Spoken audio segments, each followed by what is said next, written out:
Good morning and good afternoon, depending on which coast you're sitting on in the US. Welcome to today's presentation on the future of stormwater filtration.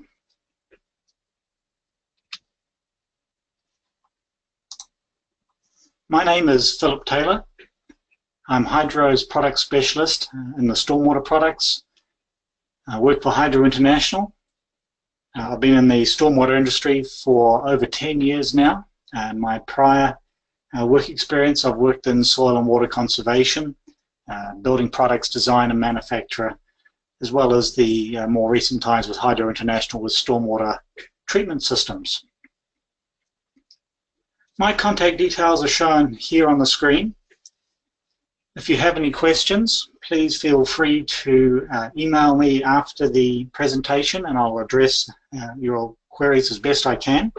If I can't answer your questions, I'll try and forward them on to people who can. After the presentation, there will be a short survey. Certificates for attendance will be sent to all attendees. If there's more than one person in the room with you listening in and you'd like certificates of attendance for those people, please email me or respond to the email address, I think, on the follow-up email that'll follow this presentation, and send us their name and contact details, and we will also send out the additional continuing education certificates. This presentation is slated for about 45 minutes. I don't think we're going to take quite that amount of time, but if we do, please hang in there. Initially, I'm just going to talk a little bit about Hydro International and who Hydro International is and what we do. Cover a little bit about treatment technologies, innovation drivers. The influence of testing and approvals is becoming a significant influencer in the development of stormwater treatment technologies. Also, the industrial permit in the US is influencing where we're going with treatment technologies in the stormwater market. Then I'm going to just cover a little bit about looking forward into the future and the summary at the end.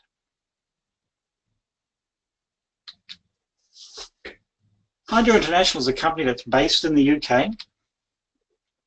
We have an office location, well, we have two office locations in the US, one on the East Coast, one on the West Coast. We do business in about 33 countries. We have approximately 200 plus employees. And we have direct employee representation in the Middle East as well as in the South Pacific, based out of Brisbane, Australia. We've been doing business for over 40 years. In fact, the genesis of the stormwater treatment technology in terms of vortex valves and vortex technology started with Hydro's early founders in the 1960s when we developed the very first vortex separators. It's basically variations on that product that have been developed over the last few decades that we see the development of the stormwater separators and stormwater control valves and the filtration systems that we're seeing today. Now, Hydro is fortunate. We have a really good lab and lab staff in Portland, Maine. We're one of the best hydraulic labs available to a manufactured-owned company.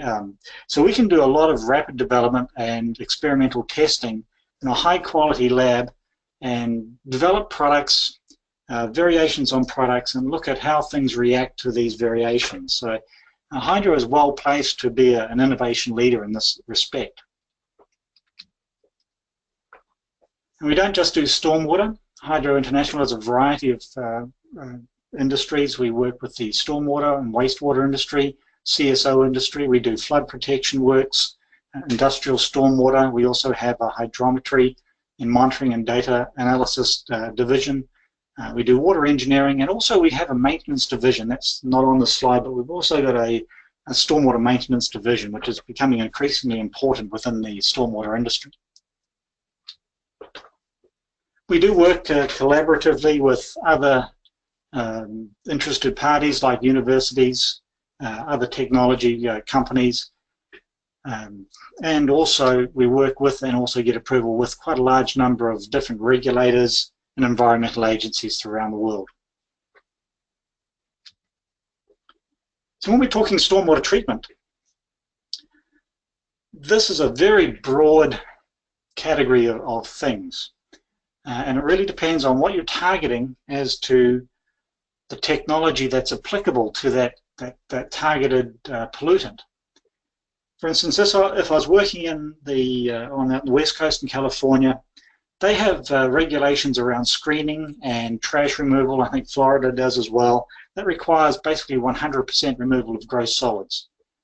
So in that sort of situation, we're looking at screening technology, looking at the larger particle sizes, sort of 1 millimeter and larger, big flows generally, and gross pollutant removal.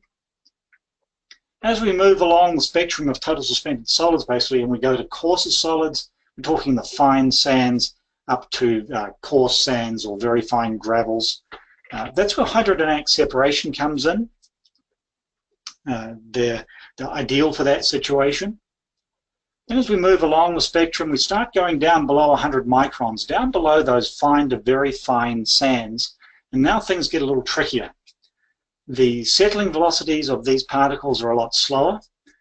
Some advanced vortex separators work okay in this sort of area. One of the key aspects of that is to prevent washout of previously removed sediments, because when we start getting to these finer sediments, washout becomes an increasingly important aspect of stormwater cleanup and the prevention of the resuspension and washout.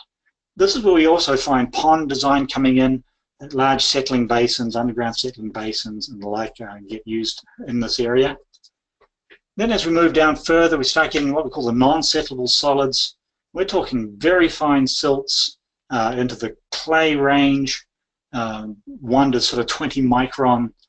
Really, it's now we're talking about filters. We're talking about sand filters, very large settling basins. And also we're talking now about associated pollutants that come along with that. So phosphorus, nitrogen, and metals are in this sort of range. Then as we move really down on the very fine stuff, sub 0.45 microns, we're talking about dissolved solids and microbial stuff that's really difficult to remove, and that's where technology is struggling a little bit at the moment. So why filtration? This is an interesting aspect. As we get down into that lower end of the range, costs escalate. The cost of the product escalates, the cost of maintaining the product escalates, the cost of installing the product escalates. So there's a big jump in cost as you move down to these finer particles, but the return on water quality also goes up tremendously as well. So it's a bit of a cost-benefit equation. So why filtration? Well, as we get down, removing particles less than 50 microns, the only practical solution is very large settling ponds, large settling basins, or filtration systems, maybe polymer enhanced systems using coagulants, an option as well. And also removal of dissolved pollutants like nutrients and metals. That's where we're really looking at filtration. Now, this industry has developed a lot in the last few years, and there are several developing themes within the filter market. And one of them is, in the proprietary filter markets I'm really referring to, are the cartridge-style filters. And probably a lot of you have seen these, typically storm filter type things, bay filter, some of the trade names you might have heard of. These are basically cartridges that sit on the floor of a vault and act as either radial flow or similar, or flow up through the system. Some of them have media in them, some of them may be just membrane filters, but basically a cartridge system is a system that's fairly common now, easily scaled. Another type of system is basically a gravity system. These are, or a media type system. Some of these are pressurized. They're either used for isolated treatment of hotspots or industrial applications. There have been cases where these systems, the pressurized systems, are used in conjunction with large storage systems so that the stormwater is put into storage, run through a pressure system, and then released out into the environment. And we have things like the Up-Flo filter here. This is the one that Hydro develops, which is basically a low pressure media filter type system. So these are the media filters. Then more recently, we've come across developments into what we call membrane filters. So these are basically fabric type filters. They generally don't contain any media. They're a straining system, and they use a fine membrane as a filtering system. So there's that type. And also the bioinfiltration filters now coming in. We've seen this for many years now. The tree-in-the-box system, these are basically media filters where the water percolates through the system. The tree or the vegetation may help maintain percolation rates, but most of the treatment is done within the soil mass and the specialized soil that is used. And it's either infiltrated into the ground below that or through an under drain out to discharge. So what's driving all this? We have these different systems being developed. Companies are trying to improve on old themes, developing new themes. Well, the innovation drive is really, at the very top, it's basically regulation. Basically, regulation forces action. We don't generally react until something's got so bad that we have to. It's an unfortunate situation that clean water doesn't really get noticed, dirty water does. And that if we'd noticed the clean water first and kept it that way, we wouldn't be in this situation, but we have what we have. Also, test standards, protocols, and approvals has a tremendous influence on technology. So typically with the local water quality standards, we're talking about the Clean Water Act and additions to that, total maximum daily loads, or the 303D list, which many of you should be familiar with, which are linked to specific pollutants of concern in impaired waterways. Every local authority or every state should have a 303D list. We have the general water quality standards through the MS4 permits. These generally sort of sit around the 80% TSS reduction for sediment.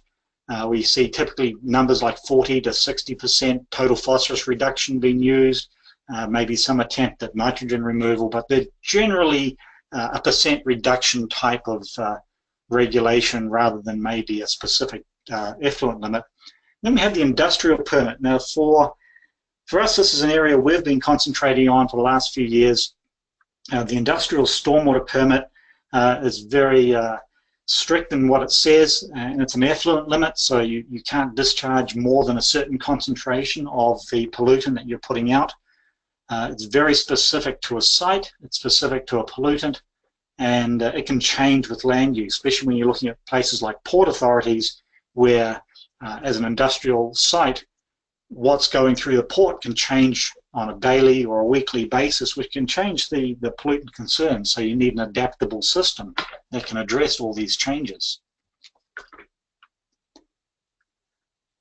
So we've got the regulation up there, over sort of an umbrella over everything. And one of the big things in our industry, especially when it comes to proprietary systems, is that there is no national clearinghouse that says I can send my equipment to it, get it tested, verified, and approved, and everyone will accept that, okay, it does what I say it does. So what we do have are two fairly large and commonly used clearinghouses. One's known as sort of Washington DOE, or Department of Ecology. Uses a thing called the TARP protocol, the Technology Assessment Protocol for Ecology. It's a test protocol and process you go through, and that's basically used primarily on the West Coast. And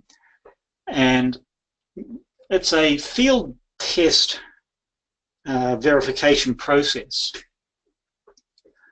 So it has multiple levels of approval. So the interesting thing about approvals currently, and some of you may have realized this or not, if you're familiar with regulations and the approval process, many regulations are written around 80% TSS or something similar to that. And in recent years, as these test protocols have been updated and brought into line with to standardize things, Washington DOE when it comes to separators, not the filters I'm talking about at the moment, they're testing for 50% TSS removal. So there's a disconnect between the TSS removal requirements between the 80% we see in many stormwater manuals and the 50% test level that we're actually seeing through the Washington DOE and New Jersey DEP. So technically, to get 80% TSS through these processes, you have to use a filter now. And the reason being that the standards, for instance, in this one here, the Washington DOE Table 2 here, to get basic level certification, general use level for basic treatment, it's basically a TSS removal standard requiring greater than 80% removal of TSS or controlled to a certain 20 milligrams per litre effluent, depending on the influent concentration. In addition, there are certifications for removal of dissolved metals and certifications for removal of phosphorus. So if I'm going to do this test protocol, really I'm looking for a filter system. Now this is expensive to do. This takes time because it's a field test. It relies on rain, so it relies on the weather to cooperate. Being a field test, it relies on the site that you're testing to cooperate. It's got to have these pollutants coming off it, and it's got to have them coming off at certain concentrations to allow you to get your test results. So this is a tremendously involved and complicated thing to do. It can take 2, 3 years, 4 years. It can involve several $100,000s of dollars. So for a vendor coming along and looking at this, you really only want to do it once. You don't want to be doing this 2 or 3 times. So you look at your filter and go, can I develop a filter that can do both the basic treatment, include the dissolved metals and the phosphorus and maybe the oil in one hit? So we're looking for a media that can do a lot of different things. So this sort of drives the shape and size and what I do to develop a filter to pass this protocol to get approval to sell the filter.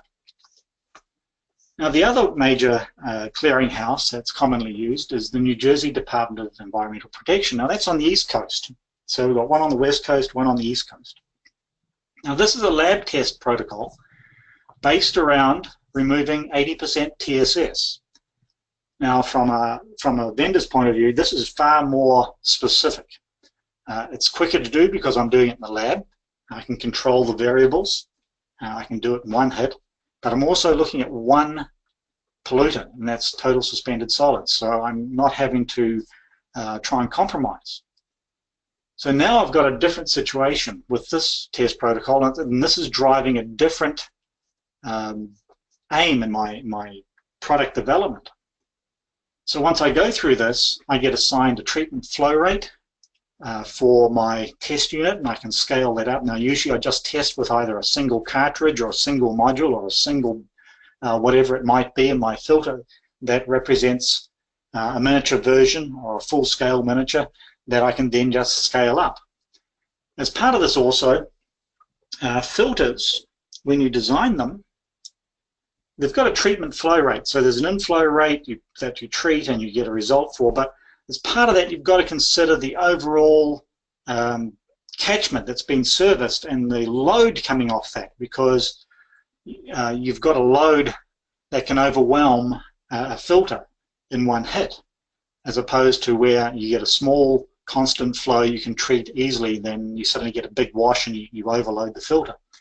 So you have an exhaustion test as part of this as well, so that you might get approved to treat, I don't know, half a CFS or 0.25 CFS per module, but then at the same time you get approved that that module can only treat maybe 0.1 or 0.2 acres, so that either the area dictates or the flow rate dictates the sizing of the filter. So the influence of those two protocols is quite interesting, because when you look at it, if I go to the Washington the Washington DOE and look at what's approved there, the majority of the filters approved and being developed to pass the Washington DOE test are media filters. If I go and look at the list of approved filters for New Jersey, every one of them is a membrane filter. No media filters used at all. Now there's the reason for that, and there's also a commercial influence on that as well, because vendors are looking for an advantage to, when you do the test and you do your pre-testing, you get some idea of where you're going to be.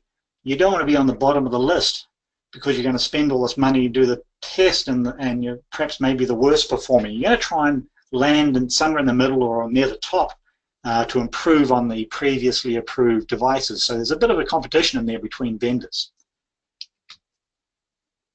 So why does Washington DOE favor media? Well, the answer was in this table.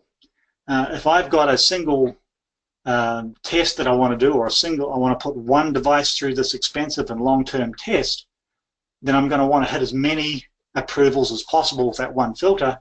And so when I'm dealing with TSS removal, and I'm dealing with dissolved metals, and I'm dealing with phosphorus, that's where the media filter will be the compromise system for that, because you're going to need different chemicals in your filter to be able to remove TSS. Well, that's just straight straining or filtering. You're going to need ion exchange or something like that, absorption or adsorption for copper and dissolved zinc and phosphorus. So you need a bit of a Swiss Army knife of media to be able to do all this. So you, by default, tend to use a media filter for this. When I look at New Jersey DEP, and I look at the particle size gradation of what I'm required to test at, if you look at this, you see the median particle size, the 50% finer, it's about 63 microns, something like that, 70 microns. But when I look at the weighting, a fair bit of the material, 30%, is sitting roughly around 20 microns. And 20% is below 10 microns. Now, when I get down these 10 micron sizes and below, that's the sort of stuff that'll pass through a media filter. It's so fine that it'll find its way through a media filter. To get 80% removal of this, I've got to basically try and guarantee that nothing or very little over 10 microns can pass through my filter. So the only way to do that is to put a system there that actually has a 10 micron screen in it. And that's why sort of these membrane filters are ending up on the East Coast, and media filters are ending up on the West Coast. So the test protocols are really driving the technology. So is there really any difference between media and membrane filters? Well, there is a little bit. Membrane filters, they're physical straining. They work really well for the fine TSS. You'll see that because they are a membrane filter, you really want a high surface area. So you're seeing that the technology is around trying to get the maximum surface area you can, because surface area translates directly into flow rate and load rates. And it also allows you to maybe get smaller footprints for the same flow rate. So that's where vendors in the industry at the moment are trying to work out how they can get the maximum surface area and the smallest footprint to be, say, competitive in a bidding situation, that they're not using a bigger footprint than the competitors. So the NJDEP stuff is an ongoing process of product development. Media filters, yeah, they do TSS, they do it pretty well, but they remove pollutants via adsorption and absorption. They have the potential to remove the dissolved pollutants that would pass through a simple membrane, and the potential to customize the media for changing conditions is one of the great benefits of media filters. So they have their pros and cons, and it really depends on the application. The industrial permit is a further driver of technology at this point. We started working within the industrial permit regulations several years ago, and it became apparent when we did this that people really didn't know what they're treating for, because they didn't know what was coming off their site. They know they had this permit and the regulations, so one of the first things we did was develop a piloting system where we could send a full-scale unit to a site on a truck basis, and they could pump the water through it and do some pre-testing and try and work out whether the system would work well or not, or whether it needed modification before you put it in the ground, and went to the tremendous expense, because industrial treatment is very expensive to do. This led on to sampling kits and sending out sampling systems, and actually then lab basing our pre-testing. So now we have a modeling system where we can characterize the media, and we can test different media in a rapid development process before we go to the full-scale systems. Now this has actually led to a further development within our system where we can actually use predictive algorithms now for the industrial permit based on influent concentrations to exactly what we're getting on the effluent side. And we're finding that we're getting very accurate predictive algorithms now, so we can actually take water samples, measure the concentrations that are in that, and predict what the effluent samples should be before we actually move anything to site. So this technology and our understanding of stormwater treatment is just going up in leaps and bounds at the moment.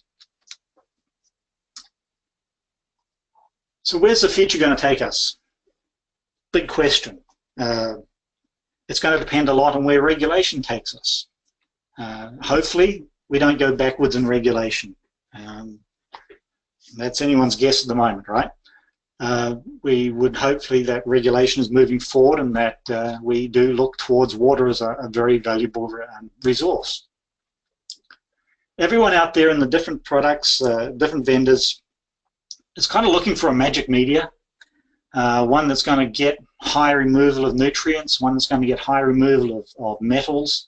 It's going to do it at very high flow rates, at very low cost, and you never have to maintain it. That would be the utopia of stormwater filtration. I don't think we're ever going to find it. And then at some point we're going to try and remove nitrogen as well. That's another problem. So there is a lot of research going on, and we are trying to develop these high flow rate, high treatment rate, dissolved products that remove dissolved pollutants. That's where we're trying to get to. And also we're trying to develop things for industrial materials, particular dissolved nutrients, very fine particles. Now the other thing we need to be cognizant of is that there are different climates and climate influences and what happens in those climates. You do all this work and you put your filter in the ground and you do some testing and you find that it's not working. You work out why. And one case we had, quite simply, too close to the coast. You get a big storm coming off the coast, you get a lot of chloride, salt air, salt water landing on a surface. That washes off in the next storm, and that chloride can actually act as a scrubbing process through your filters and actually cleans them. Not exactly what you want to happen. So chemical stability of your filter media against chlorides and de-icing chemicals and what else might happen on site that you never thought of when you did your lab testing and thought, hey, look, it really works. It removes a lot of phosphorus or it removes a lot of zinc. And then you throw a little bit of something else in there and suddenly all that stuff comes out the back end. You go, oh, that didn't work so smartly after all. So we have to consider the pollutant and the climate and the environment that they're going into. Also, what we find is that you'll find that products are changing rapidly now too. 3D printing is having an influence on how quickly you can prototype stuff. Technology is advancing. When we first started with the filtration system, we started with this Up-Flo filter in a manhole configuration. Thought it'd be a great idea to make this so that it could fit inside a manhole, a standard 4-foot manhole, that it would go down through the lid, that it could be put in there and retrofitted. Turns out that a lot of the manholes that people asked about didn't suit retrofitting, that you actually have to replace the manhole anyway. Then we decided, if we zigzag these things, we could put them in volts and make them bigger. And that was a great innovation. That worked really well. But then we thought, well, if we're going to do that, why don't we just redesign the whole module to make it square to fit in a square volt? So that's our next innovation, redesigning the whole module. And then you start thinking, Well, where does that take us in terms of innovation? If we've got a new module, can we make it a universal module, say add media one day, and should the site change or the need change, flip it and put membrane filters in there the next day, or a combination of the two. So these adaptabilities of technology is coming into it, and that's where we're heading within Hydro, is that we're looking at filters that can be adapted to a variety of conditions on the same site without actually digging anything up. That you can actually maybe add more, you can allow for future expansion by putting empty vaults in and just use them for volume control, and then later on install a modular system. Now we're getting towards the end, so only a few more minutes. BMP maintenance is perhaps the ignored BMP. This is one of the biggest problems we have in the industry, and I think this is part of the future of stormwater treatment. That's going to have the biggest influence on water quality is the maintenance of the BMPs. Even these big ponds that we see around there, big stormwater ponds, they're all going to get to a point where they're not going to be working effectively, that they're going to be full. They'll need dredging and cleaning, tremendous cost there.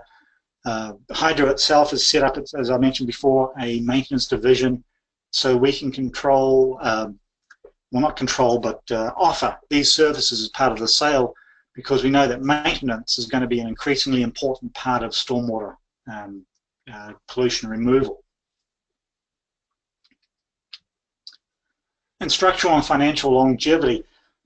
Everything we need to be has to be designed to last for a long time.